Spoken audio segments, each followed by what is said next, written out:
A millionaire wakes up from a coma and discovers who was by his side. He never expected this. The constant beeping of the heart monitor was the only certainty Harrison Wells had in the last few seconds before he opened his eyes. Consciousness returned like waves breaking on the shore, first gently, then with overwhelming force. The room at Mercy Hospital in Phoenix, Arizona, materialized around him in shades of white and gray, seemed strangely familiar, like a place visited in recurring dreams. "Welcome back, Mr. Wells," said a male voice that he recognized as belonging to Dr. Marcus Chen, although he had never seen him before. It was the neurologist who, for the past 6 months, had been discussing his case with other doctors while making his rounds. Harrison knew his voice as well as he knew the other, the voice that truly kept him connected to the world during his long sleep. His eyes scanned the room looking for her, but Ruby Bennett wasn't there. It was early afternoon, and she wouldn't be coming in until later, as she always did after her regular work shift. Harrison knew her schedule by heart, from 7 p.m. to 8 p.m. every day, without once missing a beat. How long?" His voice came out hoarse, almost unrecognizable. 6 months and 12 days, replied Dr. Chen, checking his vital signs. "The helicopter crash caused severe head trauma. There were times when we weren't sure if you'd come back." Harrison tried to sit up, but his muscles protested. He remembered the moment of the accident. He was flying over the Grand Canyon in his private helicopter, returning from a business meeting in Las Vegas, when a mechanical failure caused the crash. His last conscious memories were of the alarms sounding and the horizon spinning violently. "Your company is fine," continued the doctor, anticipating his next question. "Your COO, Maxwell Porter, has kept everything under control at Wells Tech." But Harrison wasn't thinking about his billion-dollar technology company. His thoughts were focused on the hundreds of hours of stories, one-sided conversations, and moments of pure kindness he had experienced through Ruby's voice. "The cleaner," he said, his voice still rough. "Ruby Bennett. I need to see her." Dr. Chen frowned, surprised. "How do you know about Ruby?" "I could hear. All this time, I could hear everything." The next few hours were filled with examinations, motor and cognitive response tests, and an endless series of medical questions. Harrison answered mechanically, his mind wandering to the afternoons when Ruby would read him passages from her favorite books, share stories about her day, or simply tend to the plants she herself had brought in to brighten up the room. When the medical team finally left him alone, it was after 6 p.m. Harrison watched the clock anxiously, knowing that she would soon arrive. He tried to organize his thoughts, but how do you explain to someone that you've fallen in love with their essence without ever really interacting? At 7:05 p.m., the door opened softly. Ruby Bennett walked in holding a worn-out The Little Prince book, which she was rereading to him for the 3rd time. She was exactly as her voice suggested, warm, authentic, with brown hair tied up in a messy bun and green eyes that carried a natural kindness. She was wearing the light blue uniform of the hospital cleaning staff, and when her eyes met his, open and aware, the book slipped from her hands and fell to the floor. "Oh my God," she whispered, frozen in the doorway. "Hello, Ruby," Harrison said softly. "I think it's time we continued the story of the Little Prince together." Tears started streaming down her face, and Ruby took a step back, clearly in shock. You're awake? I should call the doctors." "They already know," he interrupted her gently. "Please don't go. We need to talk." Ruby hesitated, her face a mixture of joy and apprehension. "Mr. Wells, I shouldn't be here. It was I just wanted to help, and the nurses said that visits were important, even for comatose patients, so You saved me," Harrison said with conviction. "Not only did you visit, you gave me a reason to come back. Your voice has been my anchor all these months." The blush spread across her face. "Could you hear me? Every word, every story, every moment when you tended my plants, or just talked about your day. I know about your sister in Seattle, about your dream of opening a children's bookstore, about how you lost your parents when you were young." He paused, realizing he was scaring her. "I'm sorry. It must sound strange." Ruby approached slowly, picking up the book from the floor. "It's surreal. I spent so long talking to you, wondering if any part of you could hear me, and now we can have a real conversation, Harrison added, smiling. And there's so much I want to tell you. She sat down in the chair next to the bed, the same chair she had faithfully occupied for 6 months. Mr. Wells, Harrison, please. Harrison, she corrected, the name sounding intimate on her lips. I need you to understand that what I did, coming here, reading to you, wasn't to get anything in return. I don't expect anything. I know, he replied softly. That's exactly why I fell in love with you. The words hung in the air between them, heavy with meaning and possibilities. Ruby stared at him, her green eyes wide with surprise and something more like fear, perhaps, or hope. You don't know me, she whispered. I know your heart, Harrison replied. I know your kindness, your compassion, your strength. I know the sound of your laughter and the way your voice gets watery when you read something moving. I know that you bring light everywhere you go, even if you don't realize it. Ruby stood up abruptly, her hands shaking slightly. That's gratitude, Mr. Wells. You've been through a terrible trauma and you're confusing your feelings. I'm not, he insisted, wishing he could get up and go to her. I know exactly how I feel, and I intend to prove it to you, if you give me the chance. The silence that followed was interrupted by the sound of footsteps in the corridor. The next round of nurses was arriving. Ruby nervously straightened her uniform. I have to go, she said, moving towards the door. I'm glad you woke up, Mr. Wells. Really glad. Ruby, he called as she was about to leave. Tomorrow is Thursday. You always read poetry on Thursdays. She stopped, turning to him with a small smile on her lips. Yes, I do. Will you be back tomorrow? The question hung between them, loaded with meanings far greater than the simple words suggested. Ruby hesitated for a moment before answering. At 7 p.m., she said softly, and left, leaving Harrison alone with his thoughts and the certainty that his real recovery was only just beginning. The news of Harrison Wells' awakening spread through Mercy Hospital like fire through dry straw. The next morning, an endless procession of Wells Tech executives, lawyers, and journalists tried to gain access to room 507, all barred by medical staff who insisted that the patient needed rest. Ruby watched from a distance as she went about her daily tasks, her heart racing every time she passed his room. Harrison's words echoed in her mind. I've fallen in love with you. How could someone like him fall in love with someone like her?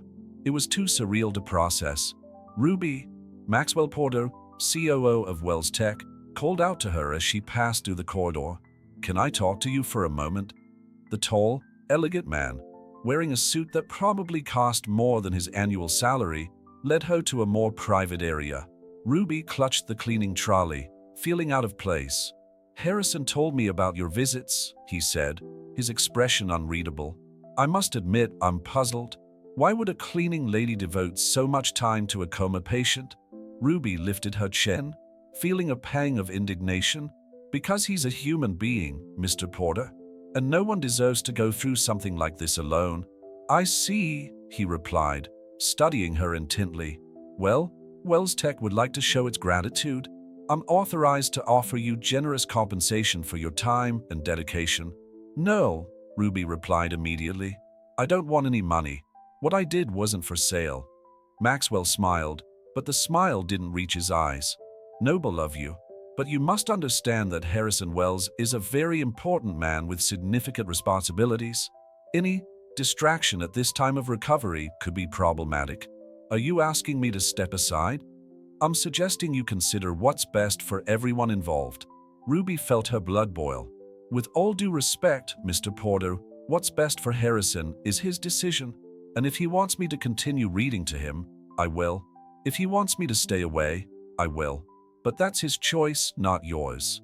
Leaving a visibly annoyed Maxwell Porter behind, Ruby got on with her work, the hours dragging by until her regular shift was over.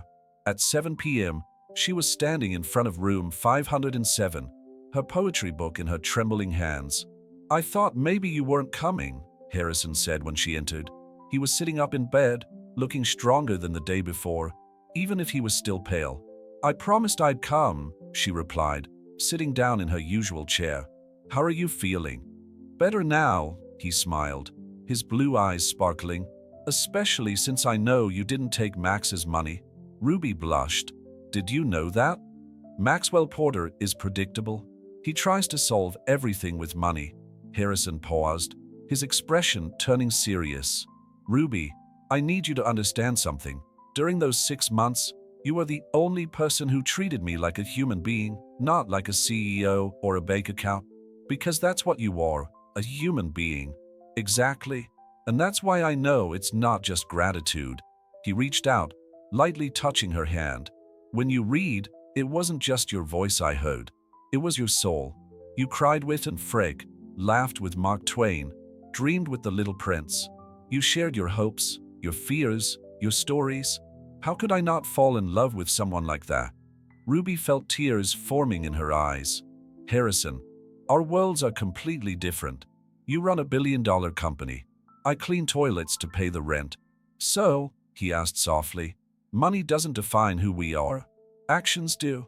And your actions show more nobility than any bank account could buy. People will talk, let them talk. I spent 6 months in the dark, Ruby. The only light I had was your voice, your stories, your presence. I'm not going to give that up now that I can finally see the sun. Ruby opened the poetry book, her hands still shaking slightly. I brought Pablo Neruda today, she said, trying to keep her voice steady. Read it to me, Harrison asked, leaning back against the pillows. Like before, she began to read, her soft voice filling the room as it always did. But now it was different.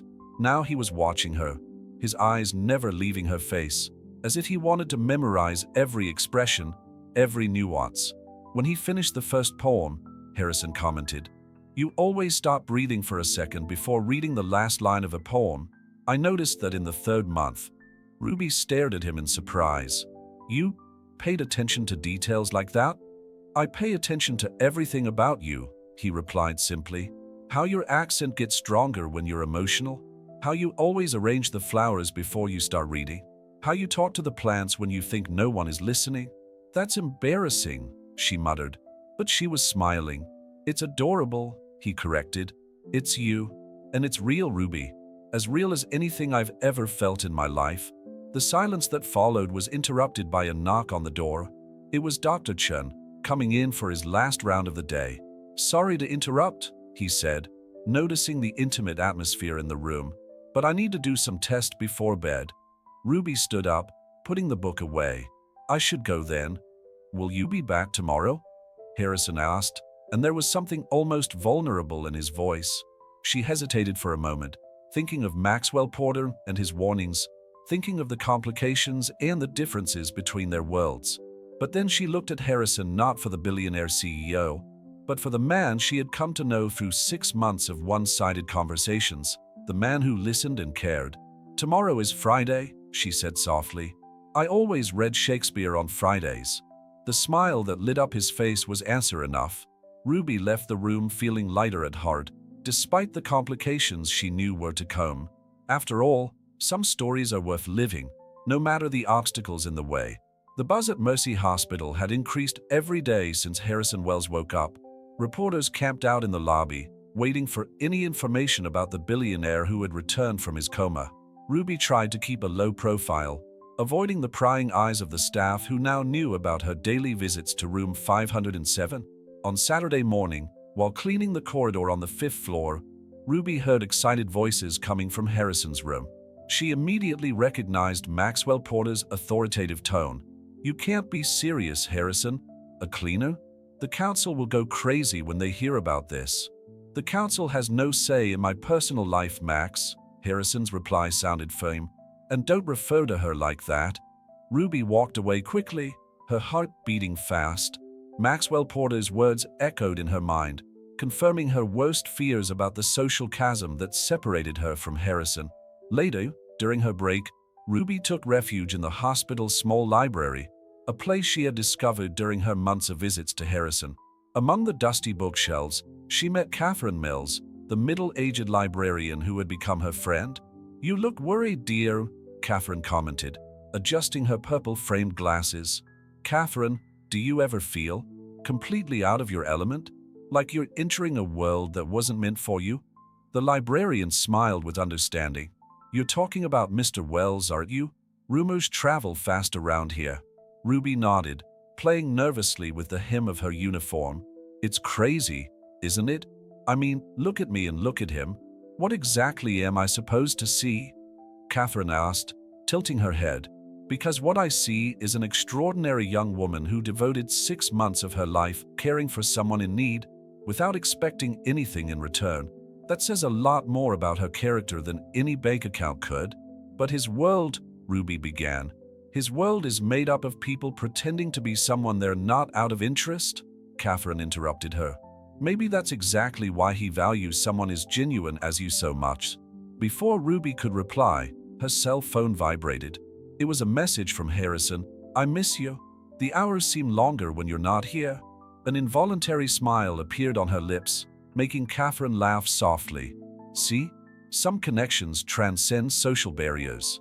When Ruby arrived in room 507 that evening, she found Harrison sitting in an armchair by the window, wearing a navy blue robe over his hospital pajamas. She noticed that he had shaved, and his gray hair at the temples was carefully combed. You look different, she commented, placing her bag on the usual chair. I tried to tidy up a bit. I didn't want to look like a castaway today, he smiled. Besides, I have a surprise for you. Harrison pointed to a small table that had been placed near the armchair. On it, there were 2 covered plates and an electronic candle, since real candles weren't allowed in the hospital. Dinner? Ruby asked in surprise. The chef at Sanctuary, my favorite restaurant in Phoenix, owes me a few favors, Harrison explained. I thought we could have a decent meal together, instead of you watching me eat hospital jello. Ruby hesitated. Harrison, please, he interrupted softly. I know you're scared. I know that Maxwell and others are trying to create walls between us. But for a few hours, can we pretend those walls don't exist? Something in the vulnerability of his voice made her give in. Ruby sat down in the chair he indicated, watching as Harrison unveiled elegantly prepared dishes. Wild mushroom risotto, he explained. You mentioned once that you loved mushrooms when you were reading Alice in Wonderland to me. Do you remember that? She asked, struck by the detail. I remember everything, Ruby. Every word, every laugh, every sigh. 6 months is a long time to get to know someone, even unilaterally. They began to eat, and Ruby was surprised at how naturally the conversation flowed between them. Harrison made her laugh with stories of his early days trying to start a technology company, and she shared memories of her childhood in a small town in Arizona. Do you know what charmed me most about you during your coma? Harrison asked after a moment of comfortable silence. The way you talked about your dreams. The children's bookstore you want to open, the books you want to write. There was so much passion in your voice. Ruby blushed. Dreams are easy to have. Realizing them is another story. What if I wanted to help make them come true? No, she replied firmly. I don't want your money, Harrison. That would only prove that Maxwell Porter is right about me. Harrison reached across the table, touching her fingers gently. I'm not offering money, Ruby. I'm offering partnership. In every sense. I want to build something with you, not for you. Their eyes met, and Ruby felt the weight of those words. It wasn't just about business or professional dreams. It was about something much deeper, scarier, and more exciting. I'm scared, she admitted in a whisper. So am I, Harrison confessed. But you know what I've learned in those 6 months in the dark? That some things are worth the fear. Some people are worth any risk. The moment was interrupted by a nurse entering to check Harrison's vital signs. Ruby began collecting the plates, aware that her time was running out. Ruby, Harrison called out as she was about to leave. Tomorrow is Sunday. Yes, she smiled, remembering the routine they had established. On Sundays, I read fairy tales. Maybe, he suggested with a twinkle in his eye, we can start writing our own. Ruby left the room feeling lighter at heart than she had in days. The walls still existed, the challenges were still real, but maybe Catherine was right, some connections really did transcend barriers, and some stories deserve the chance to be written, regardless of the obstacles in the way. On Monday, Mercy Hospital was abuzz. Harrison Wells' first interview after waking from his coma would be broadcast live from his hospital room to CNN. Ruby watched the frantic movement of producers, cameras, and journalists from afar, feeling even smaller in her light blue uniform. Miss Bennett? Dr. Chin's voice surprised her. Mr. Wells requested your presence during the interview. Ruby felt her blood run cold. I don't think it's appropriate, he insisted.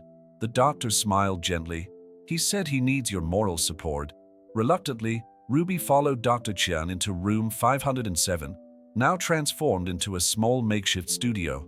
Harrison was sitting in his usual armchair, wearing an impeccable navy blue suit that made his eyes look even more intense. When he saw her, his face lit up. I didn't think you'd come, he said softly as she approached. You shouldn't be here, Ruby whispered. Your first interview is too important to have distractions. You've never been a distraction, Ruby. You're my strength. Before she could protest, journalist Claire Anderson, one of CNN's most respected anchors, entered the room. Ruby tried to move away, but Harrison gently held her hand. Stay, he asked. Please. The interview began with questions about the accident, recovery, and plans for Wells Tech. Harrison answered everything with his usual eloquence, but didn't let go of Ruby's hand at any point. Mr. Wells, Claire leaned forward, her gaze sharp. There are rumors circulating about an unlikely romance that was born during your coma. Any comments? Ruby tried to let go of her hand, but Harrison held her tighter. There's nothing improbable about true love, Miss Anderson, he replied calmly. For 6 months, while the business world went on without me, a single person devoted their free time to keeping me company, without expecting anything in return. Ruby Bennett showed me that there are things more valuable than bank accounts or shares in the stock market. The room fell absolutely silent. Claire Anderson looked from Harrison to Ruby, clearly recalculating the course of the interview. So the rumors are true? The CEO of Wells Tech is romantically involved with a hospital employee. I'm involved with an extraordinary woman who's taught me more about humanity in 6 months than I've learned in 4 decades in the corporate world, Harrison replied, his eyes meeting Ruby's. And yes, she happens to work on the cleaning team at this hospital. Do you have a problem with that? The challenge in his voice was clear. Claire Anderson, seasoned professional that she was, subtly changed her approach.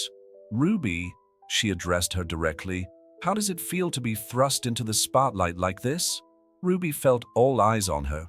She took a deep breath, remembering Catherine's words about being genuine. Scared, she answered honestly, not by the attention, but by the fear that people won't understand that what exists between Harrison and me goes far beyond titles or social positions. For 6 months, I shared with him my favorite stories, my innermost thoughts, my hopes, without knowing if he could hear me. I didn't do it expecting anything in return. I did it because I believe we all deserve compassion and human connection. Harrison squeezed her hand, his eyes shining with pride and something deeper. What now? Claire pressed. How do you deal with criticism about your different social backgrounds? With the same honesty that brought us here, Harrison replied. Ruby met me when I had nothing to offer but silence. She didn't fall in love with the CEO, the billionaire, or the public figure. She connected with the man I really am, beyond all the titles. The interview continued for a few more minutes, but Ruby barely registered the next questions. Her mind was on Harrison's words, the way he defended her without hesitation, how he took his feelings public without caring about the consequences. When the cameras were turned off and the crew began to dismantle the equipment, Harrison pulled her close. I'm sorry I didn't warn you about the interview, he whispered, but I needed to do it. I needed to show the world that I'm not ashamed of how I feel, of who you are. The company board will go crazy, Ruby muttered. Let them go crazy, Harrison smiled.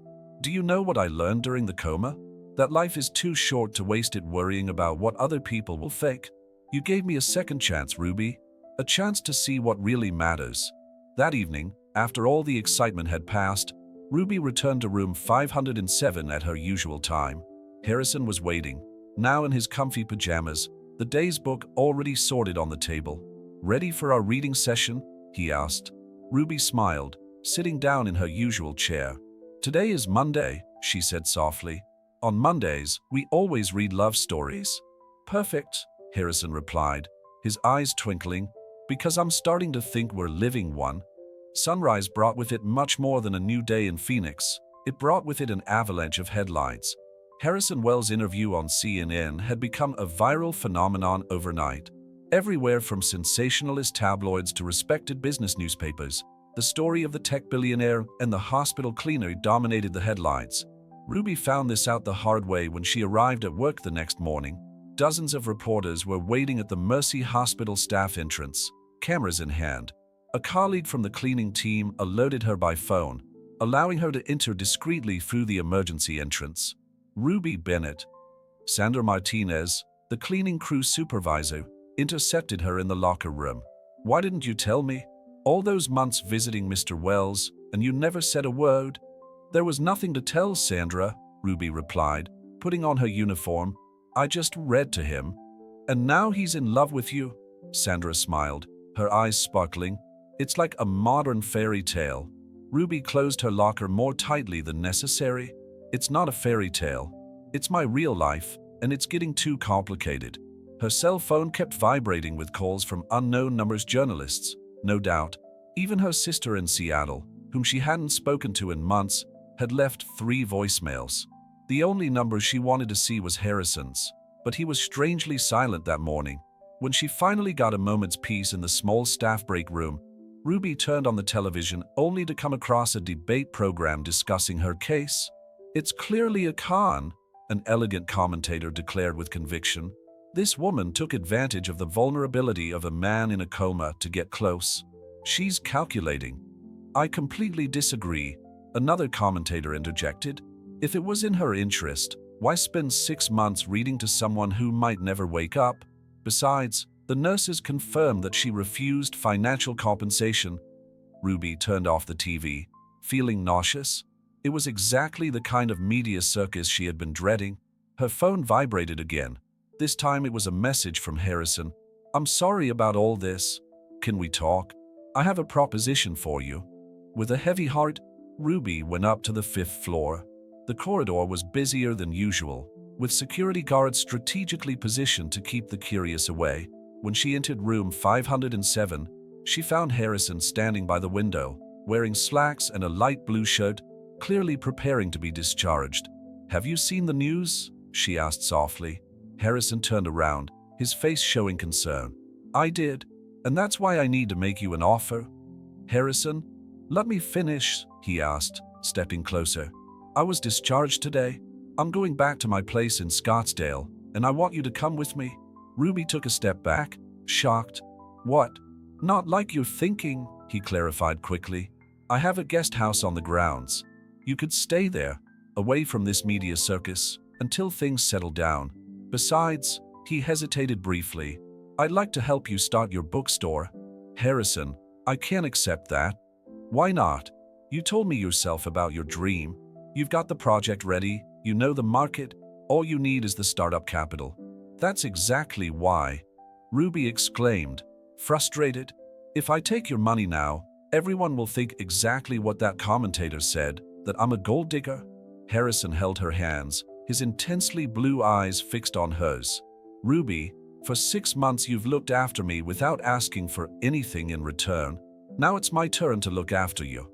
I'm not offering charity, I'm offering a partnership. I want to invest in your dream because I believe in you." "But people will always talk," he interrupted her gently. "They'll always judge. The question is, are we going to let them control our lives?" Ruby felt tears forming in her eyes. "I'm afraid, Harrison, afraid that this will all be too much, that eventually you'll realize that I'm too ordinary for your world." "You were never ordinary," he smiled, wiping away a tear running down his cheek.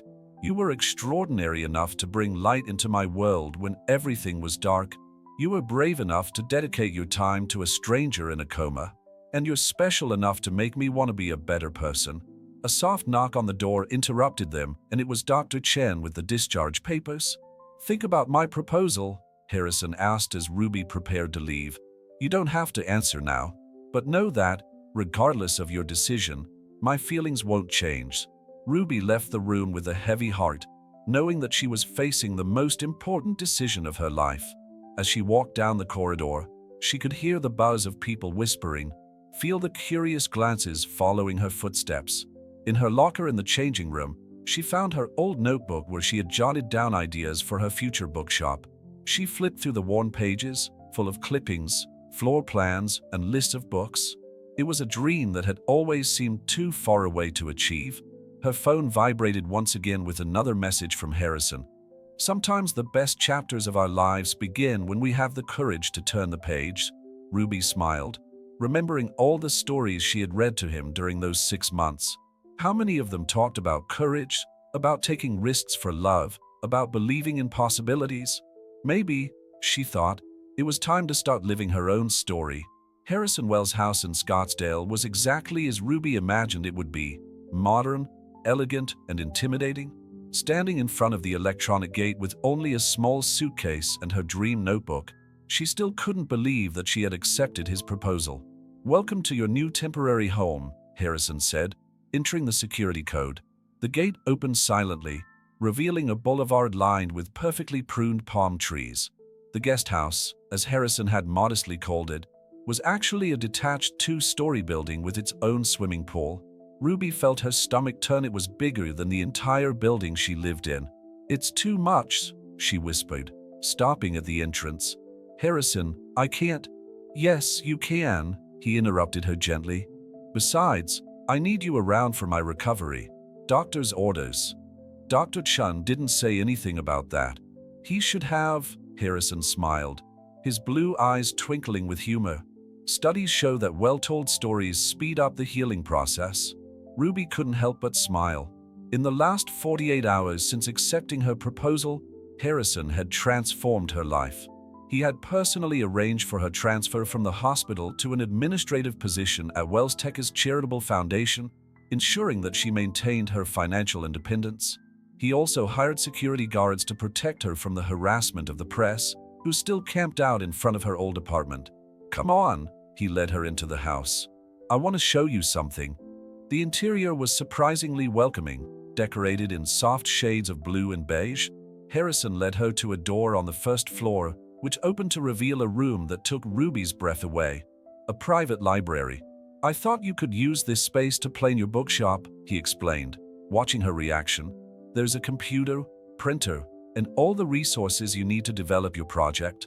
Ruby went through the shelves with her fingers trembling slightly, recognizing several titles she had read to him during his coma. "You organized all this in 2 days?" "Actually, I asked my assistant to start putting this library together in the 3rd month that you were reading to me," Harrison admitted. "Even unconscious, I already knew I wanted to give you a space like this when you woke up." "How could you be so sure?" she asked, turning to face him. "How could you know I'd accept?" Harrison moved closer, taking her hands in his. "I didn't know, but I hoped. You taught me about hope, Ruby. All those nights reading stories about people who dared to dream." The moment was interrupted by Harrison's phone. "Maxwell Porter," once again. Ruby turned away instinctively, still uncomfortable with the complications her presence was causing in his professional life. "I'm not answering," Harrison declared, silencing the handset. "Max can wait. Our story is more important." "Our story is causing too many problems," Ruby sighed. "I saw the news today. Wells Tech's shares fell after the interview. And they'll go up again," he replied reassuringly. "The market is volatile, but our connection isn't." Ruby walked over to the window, looking out at the immaculate garden. "What if I don't make it? What if the bookshop fails? Everyone will say it was just an excuse to." "What for?" Harrison interrupted her, his voice gentle but firm. "To be near me? Ruby, you don't need an excuse for that. I'm here because I want to be. The bookshop is your dream, not a condition. I'm afraid of disappointing you." Harrison approached her from behind, his hands resting gently on her shoulders. "The only way to let me down would be to give up on your dreams for fear of what others will think." Ruby turned to face him, surprised by the intensity of his gaze. Over the last few days, since leaving hospital, Harrison had seemed stronger, more alive. The pallor of the coma had given way to a healthy glow, and his presence commanded the atmosphere in a way she only knew from the stories other people told about him. "Why me?" she asked in a whisper. "Of all the people in the world, why did you fall in love with me?" Harrison smiled, touching her face gently. "Because you saw me when I was invisible." Because your voice brought me back when I was lost in the darkness. Because every story you read carried a piece of your heart, and I fell in love with every fragment. Before Ruby could reply, they heard excited voices coming from the main house. Maxwell Porter had apparently decided to pay them a personal visit.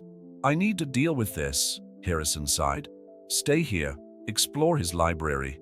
Start planning our future. Our future, Ruby repeated softly, savoring the words.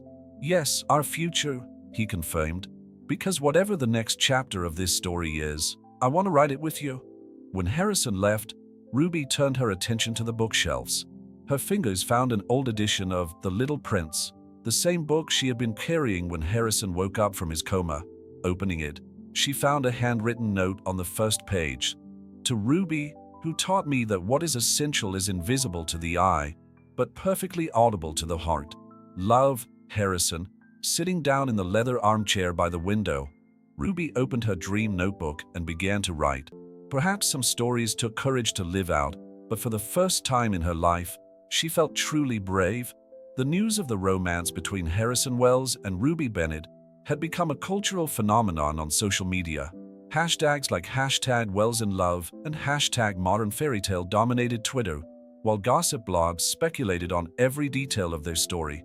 Ruby tried to ignore it all as she worked on her bookshop project in the guesthouse library, but the outside world had ways of infiltrating even the safest of refuges.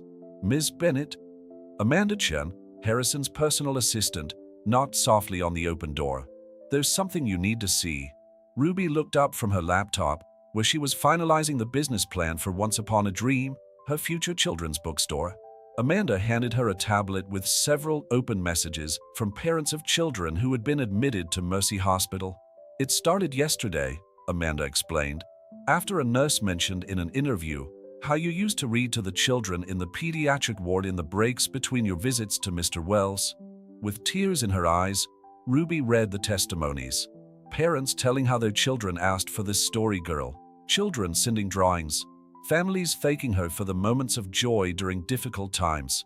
It was a part of her hospital routine that she had never mentioned to anyone, not even Harrison.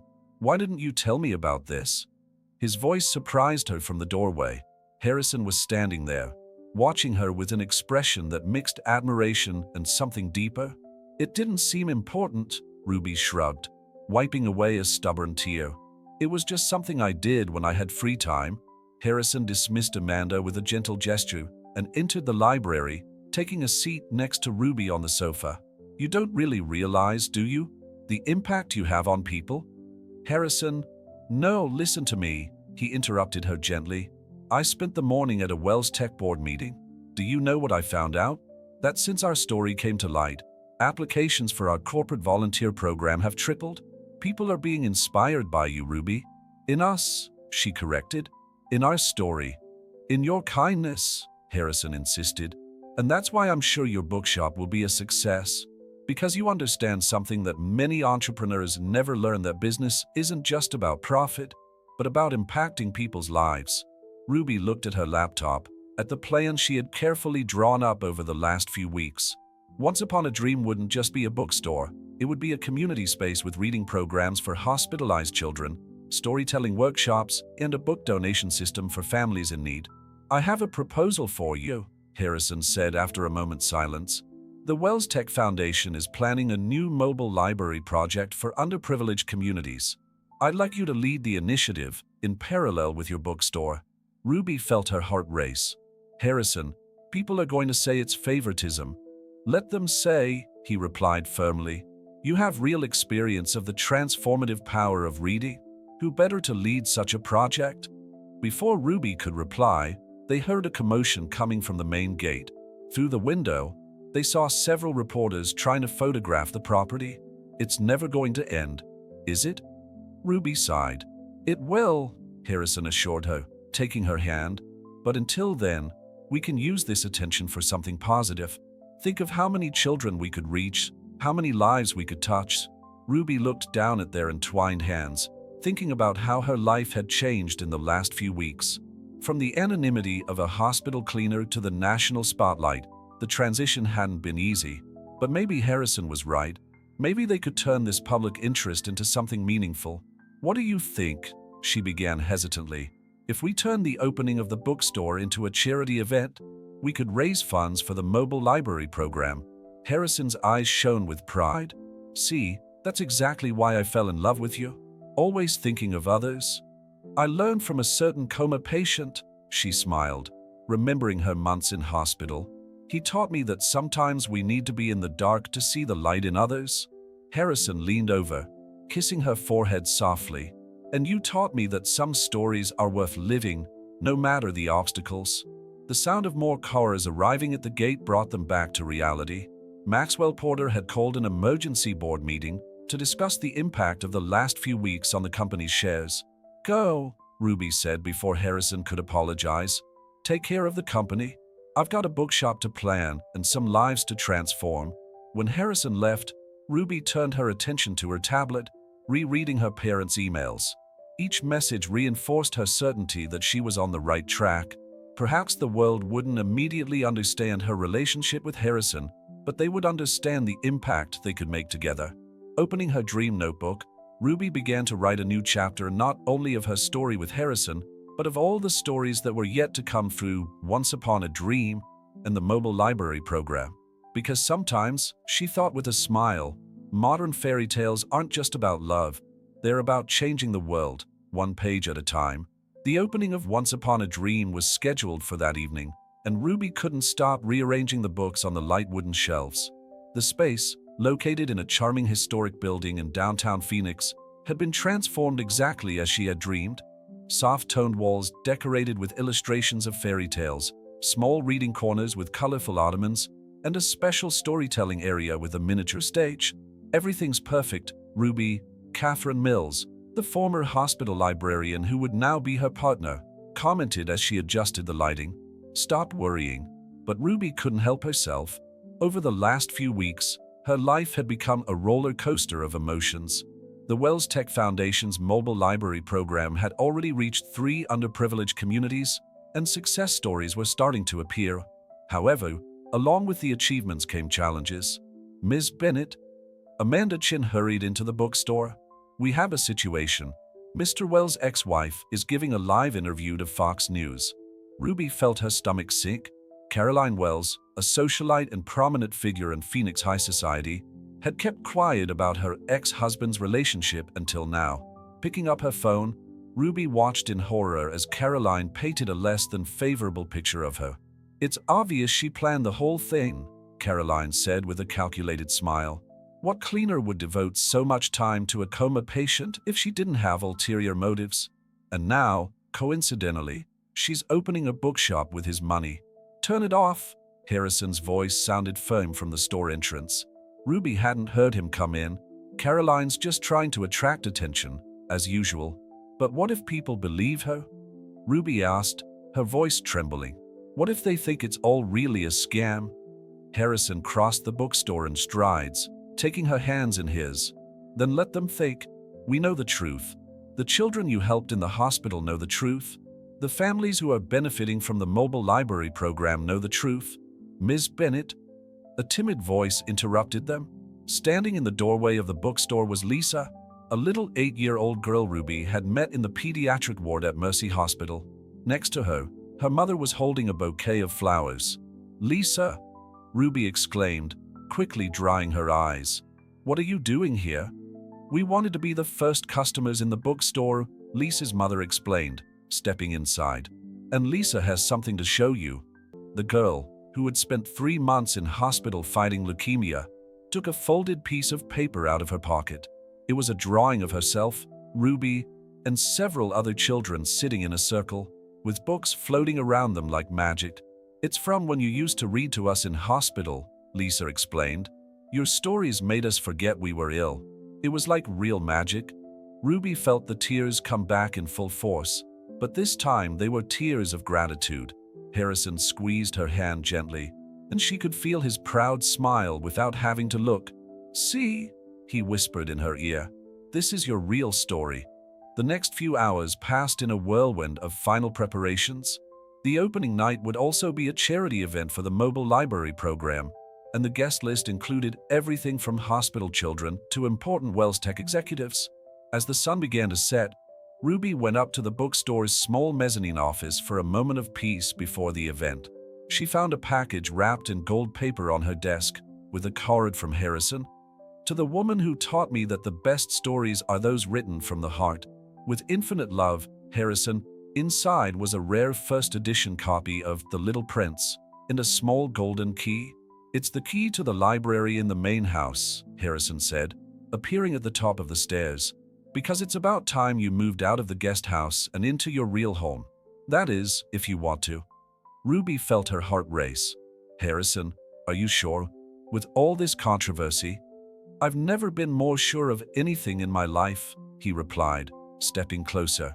"Ruby Bennett, you've turned my darkness into light, my silence into music. I don't care what Caroline or anyone else says.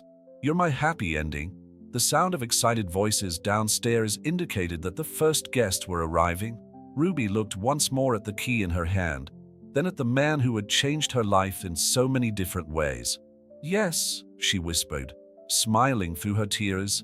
"Yes to the key, yes to us, yes to all the stories we're still going to write together." Harrison pulled her into a soft kiss, and for a moment, the world outside disappeared. It didn't matter about the sensationalist headlines, the nasty comments, or the media speculation. What mattered was real, it was true, it was theirs. "Shall we?" he asked when they parted, offering his arm. "We have a story to share with the world."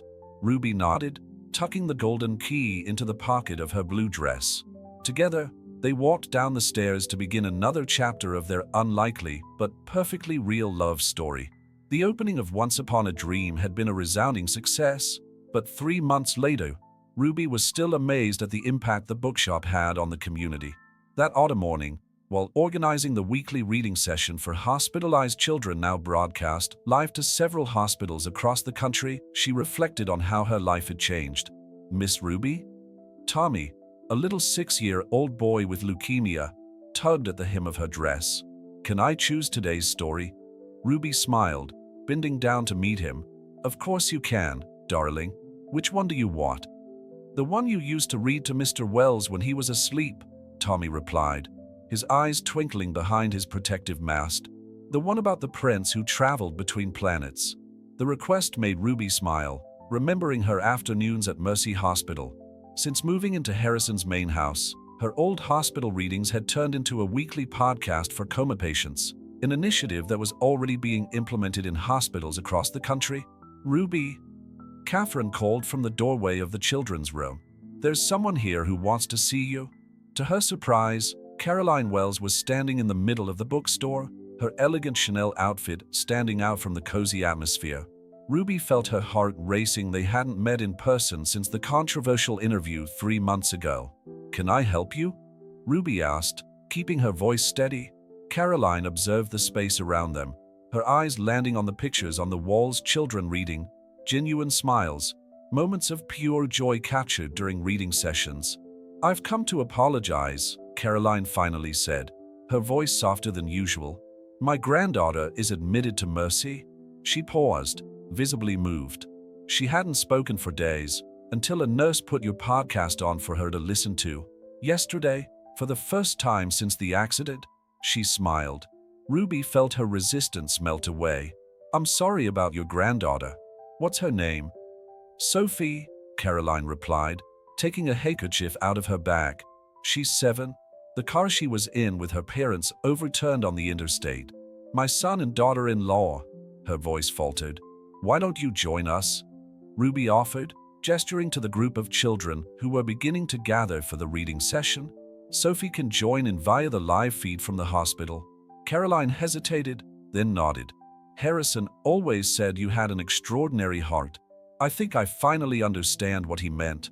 That morning's reading session was special. Ruby read The Little Prince, and when she got to the part about the little prince's single rose, she noticed tears in Caroline's eyes. Through the tablet screen, Sophie watched from the hospital, her attentive eyes following Ruby's every move. The prince's rose was special not because it was the most beautiful, Ruby read, her voice soft, but because he had devoted time to it, because he had watered it, protected it, listened to it. Like you did with Dad, a familiar voice added from the doorway. Harrison was standing there, watching the scene with a smile on his lips. The children erupted in joy. Harrison had become a beloved presence at the reading sessions, always bringing little surprises and taking part in the role plays. But today, Ruby noticed something different in his eyes. After the session, while the children were doing activities with Catherine and Caroline was chatting to Sophie on her tablet, Harrison pulled Ruby into a quiet corner of the bookshop. "You've turned this into something much bigger than just a bookshop," he said, looking around proudly. "It's a place of healing, of hope." "We transformed it," Ruby corrected. "Your trust has made it all possible." Harrison smiled, taking her hands in his. "Remember the day I woke up, when you said you could hear everything during the coma?" Ruby nodded, curious where that conversation would lead. "There was something I heard, something you said on a particularly difficult night, when the doctors weren't sure if I would survive," he continued. "You said that sometimes we need to lose everything to find what really matters." "I remember that night," Ruby whispered. "I was so afraid of losing you, even though I barely knew you." "Well, you were right," Harrison smiled, releasing her hands only to pull something out of his jacket pocket. "I needed to lose everything: my conscience, my control, my defenses to find what really mattered. You." Ruby gasped as Harrison knelt down, revealing a small blue velvet box. "Ruby Bennett," he said, his voice tinged with emotion. "You brought me back to life not just by reading stories, but by showing me that the best stories are the ones we write together. Will you marry me?" The ring was simple and elegant, a solitary sapphire surrounded by small diamonds. Perfectly her. Ruby thought through her tears. "Yes," she whispered, then louder, "Yes." The applause and shouts of joy that followed revealed that they had an audience: the children, Catherine, Caroline, and through the tablet screen, Sophie, who was smiling openly for the first time since the accident. "Now that's a story worth telling," Caroline commented, coming forward to hug the couple. "And this time, I promise to only give good interviews." Ruby laughed through her tears as Harrison put the ring on her finger. Tommy approached, tugging at the sleeve of her dress. "Miss Ruby," he asked with the innocence of children, "does this mean you're going to get your own happy ending now?" Ruby bent down, hugging the little boy. "No, Tommy, it means we're starting a new chapter that's even more beautiful." A year after the proposal in Once Upon a Dream, Ruby was standing in front of the mirror in a suite at the Arizona Biltmore Hotel, adjusting the delicate veil in her auburn hair. Her wedding dress, simple but elegant, had been chosen with the help of Caroline, who had surprisingly become one of her biggest supporters. "Something's missing," Caroline declared, approaching with an old velvet box. "Sophie and I found this in the attic of Harrison's house. It belonged to his mother." Inside the box was a delicate sapphire and pearl brooch. Ruby felt tears forming in her eyes as Caroline attached it to her bouquet. "Thank you," she whispered, "for everything." "No, darling," Caroline smiled, adjusting the brooch. "I'm the one who fakes you. Sophie is alive today because your voice brought her back, just as it brought Harrison." A soft knock on the door interrupted the moment. It was Catherine, holding a tablet on which dozens of familiar faces were smiling at the children from Mercy Hospital who couldn't be physically present at the ceremony, but would be watching via a special broadcast. "Hello, Miss Ruby." Tommy waved from the screen, now in remission and much stronger. "I brought you a present." Ruby approached the tablet, noticing that each child was holding a different book, all the titles she had read during her sessions at the hospital. "We're going to read a page from each book during the ceremony," Sophie explained, her face healthy and smiling next to Tommy, to remember how it all began. The reading program for coma patients that Ruby had started had expanded to hospitals across the country. The Wells Tech Foundation now maintained a nationwide network of volunteers trained to bring stories to critically ill patients, and the results were astonishing. "Ruby." Dr. Chian appeared in the doorway, thrilled. "It's time." Ruby had asked the neurologist to walk her down the aisle.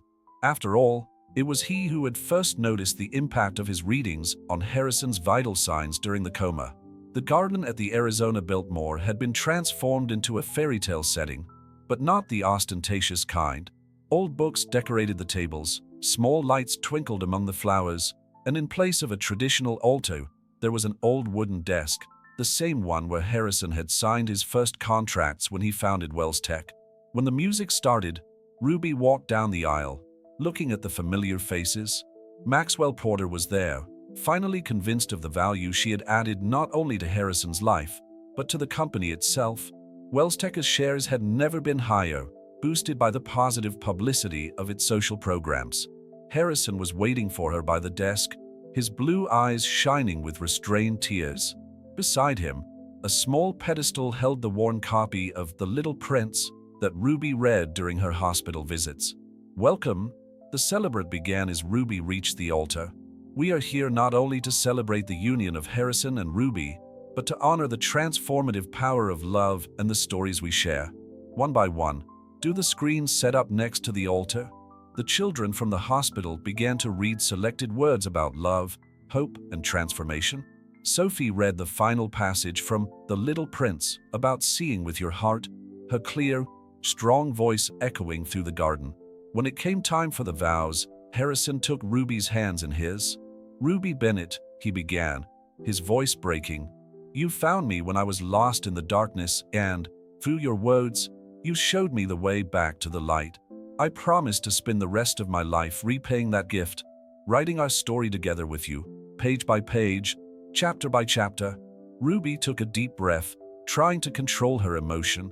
"Harrison Wells," she replied, "you taught me that the best stories are those that surprise us, that defy our expectations and make us believe in possibilities.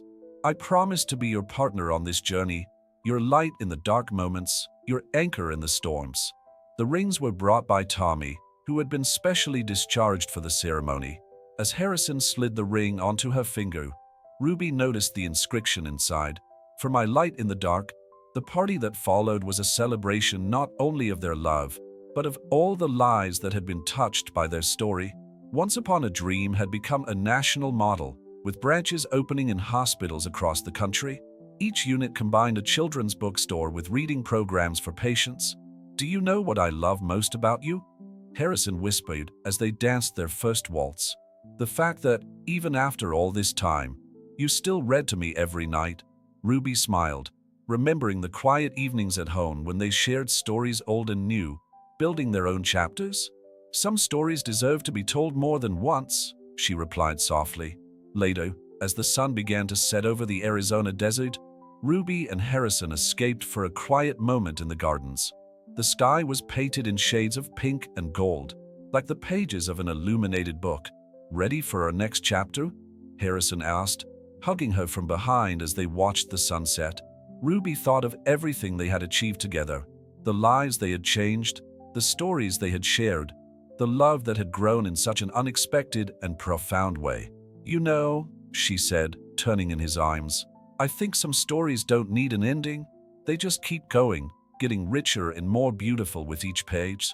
Harrison kissed her softly, and in that moment, under the golden Arizona sky, Ruby knew that her story, the one that had begun in a quiet hospital room, would continue to touch lives and inspire hearts for many chapters to come.